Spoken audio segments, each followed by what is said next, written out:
ദൈവ തിരുനാമത്തിന് മഹത്വമുണ്ടാകട്ടെ. ഇന്നത്തെ ദൈവവചന ചിന്തയ്ക്കായി 1 പത്രോസിന് എഴുതിയ ലേഖനം 3-ാം അധ്യായം 14-ാമത്തെ വാക്യം, നീതി നിമിത്തം കഷ്ടം സഹിക്കേണ്ടി വന്നാലും നിങ്ങൾ ഭാഗ്യവാന്മാർ. അവരുടെ ഭീഷണത്തെങ്കിൽ ഭയപ്പെടരുത്, കലങ്ങുകയും അരുത് എന്ന് നാം ഇവിടെ വായിക്കുന്നു. ഈ വാക്യത്തിൻ്റെ സാരാംശം, എന്ത് സംഭവിച്ചാലും ഭാഗ്യവാന്മാരാ നാം. ദൈവത്തിൻ്റെ കൃപ നമ്മുടെ കൂടെ ഇരിക്കട്ടെ. നമ്മൾ ഭൂരിഭാഗം പേരും ചിന്തിക്കുന്നത് ഭാഗ്യവാന്മാർ എന്നാൽ ജീവിതത്തിൽ വരാവുന്ന എല്ലാ പ്രശ്നങ്ങളിൽ നിന്നും രക്ഷപ്പെട്ടവരെന്നാണല്ലോ.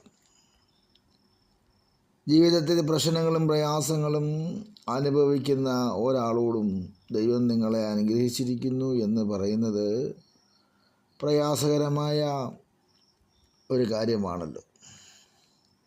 യാത്ര പോകുന്ന ഒരാളെയും ശസ്ത്രക്രിയയ്ക്ക് പോകുന്ന ഒരാളെയും അനുഗ്രഹിക്കപ്പെടുവാൻ നാം ദൈവത്തോട് പ്രാർത്ഥിക്കാറുണ്ട്. നാം ഉദ്ദേശിക്കുന്നത് ആരോഗ്യം, ധനം, പണം എന്നിവയ്ക്കൊന്നും നഷ്ടം വരാതെ വിധത്തിൽ ആ മനുഷ്യനെ കാത്തുകൊള്ളണമേ എന്നാണല്ലോ നമ്മൾ പ്രാർത്ഥിക്കുന്നത്.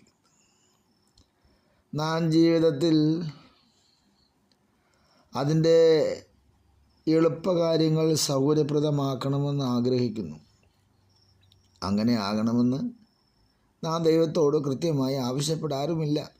എങ്കിലും അനുഗ്രഹിക്കണമേ എന്ന് പ്രാർത്ഥിക്കുന്നതിൽ നമ്മളിതെല്ലാം ഉൾപ്പെടുത്തിയാണല്ലോ പ്രാർത്ഥിക്കുന്നത്. അനുഗ്രഹം, അനുഗ്രഹം, അനുഗ്രഹം. ഇപ്പോൾ ദൈവത്തിൻ്റെ വചനം പറയുന്നത്, നീതി നിമിത്തം കഷ്ടപ്പെടുന്ന വിശ്വാസികളെ പത്രോസ് ആശ്വസിപ്പിക്കുന്നതായ ആശ്വാസമാണ് നാം ഇവിടെ വായിച്ചത്. അവർ കഷ്ടമനുഭവിക്കുന്നു എങ്കിലും ഭാഗ്യവാന്മാരാണ്. ഇതിനെക്കുറിച്ച് ദൈവത്തോട് നമുക്ക് വാദപ്രതിവാദത്തിന് പോകേണ്ട കാര്യങ്ങളുണ്ടോ? ഇല്ല. എന്നാൽ ഒരാളെ അനുഗ്രഹിക്കണമേ എന്ന് നാം പ്രാർത്ഥിച്ചതിന് ശേഷം അയാൾക്ക് കഷ്ടം വന്നാൽ നാം നിരാശരാകും. രോഗം വന്നാൽ, പ്രയാസങ്ങൾ വന്നാൽ, അയ്യോ നമ്മൾ അത്രയും പ്രാർത്ഥിച്ചിട്ട് അയാൾക്ക് അങ്ങനെ വന്നല്ലോ എന്ന് നമുക്ക് പ്രയാസമുണ്ടാകും. അതുകൊണ്ടൊരു പക്ഷേ പത്രോസിനോട് യോജിച്ചു പോകാൻ നമുക്ക് സാധിക്കുന്നില്ല. കാരണം ഈ വാക്യം അങ്ങനെയാണല്ലോ. അപ്പം നാം വിചാരിക്കുകയും ആഗ്രഹിക്കുകയും ചെയ്തതുപോലെ തന്നെ കാര്യങ്ങൾ നടന്നാൽ നാം പറയും, ദൈവം നല്ലവനാണ്, നമ്മൾ വിചാരിച്ചതുപോലെ കാര്യങ്ങളൊക്കെ സന്തോഷകരമായി പോകുന്നല്ലോ എന്നൊക്കെ പറഞ്ഞാലും ചില സമയത്ത് സന്തോഷകരമായില്ലെങ്കിലും ദൈവം നല്ലവൻ തന്നെ നമുക്ക് പറയാൻ പറ്റും. അങ്ങനെ പറയണം.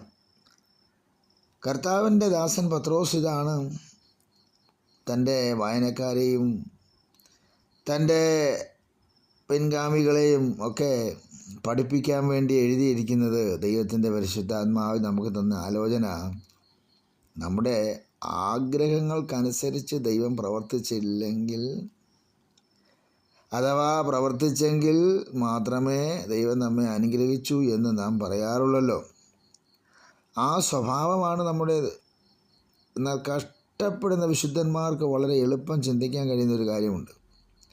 ദൈവം അവരുടെ വേദനകളെ കാണുന്നില്ല, അല്ലെങ്കിൽ ദൈവം അവരെ മറന്നു എന്നൊക്കെ നമുക്ക് പറയാൻ പറ്റും. പക്ഷേ ഇവിടെ പത്രോസ് ഉദ്ദേശിക്കുന്നത്, ഈ കഷ്ടങ്ങളുടെയും പ്രയാസങ്ങളുടെയും നടുവിൽ ദൈവം നമ്മെ അനുഗ്രഹിക്കുന്നു. അതെങ്ങനെയുള്ള അനുഗ്രഹമാണ്? നാം കഷ്ടപ്പെടുകയാണെങ്കിലും എല്ലാം സന്തോഷകരമായി ഇരുന്നാലും ഒരു ദൈവ പൈതലിനെ സംബന്ധിച്ച്, ഒരു വിശ്വാസിയെ സംബന്ധിച്ച് ദൈവിക അനുഗ്രഹങ്ങളുടെ ഒരു പട്ടിക തയ്യാറാക്കാൻ ബുദ്ധിമുട്ടില്ല.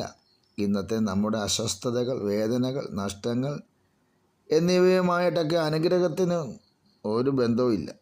നാം ക്രിസ്തുവിൽ ആയതുകൊണ്ട് നമുക്ക് അനുഗ്രഹങ്ങളുണ്ട്, അതിന് മാറ്റമില്ല. അതാണ് സത്യം. അത് മനസ്സിലാക്കണം. അപ്പോൾ ഇന്നത്തെ നമ്മുടെ അസ്വസ്ഥതകൾ, വേദനകൾ, നഷ്ടങ്ങൾ എന്നിവയുമായി അനുഗ്രഹത്തിന് ഒരു ബന്ധവുമില്ല. ഞാൻ ഒന്നുകൂടെ എടുത്ത് പറഞ്ഞെന്ന് മാത്രം. അപ്പം ഭയമോ ആകുലചിന്തകളോ നമ്മെ തോൽപ്പിക്കരുത്. നമ്മുടെ ജീവിതത്തിലെ പരിതസ്ഥിതികളെ ദൈവം അറിയുന്നു. അനുവദിക്കുന്നു, അയക്കുന്നു.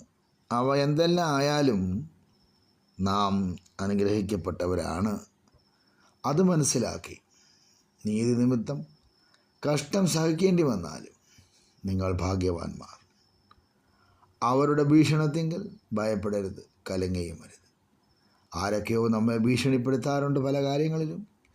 അത് നിമിത്തം എന്നാണ് കർത്താവിൻ്റെ വചനം പറയുന്നത്. അതുകൊണ്ട് ഏത് നിമിത്തത്തിൽ എന്തെല്ലാം പ്രശ്നങ്ങൾ വന്നാലും നാം എന്ത് ചെയ്യരുത്?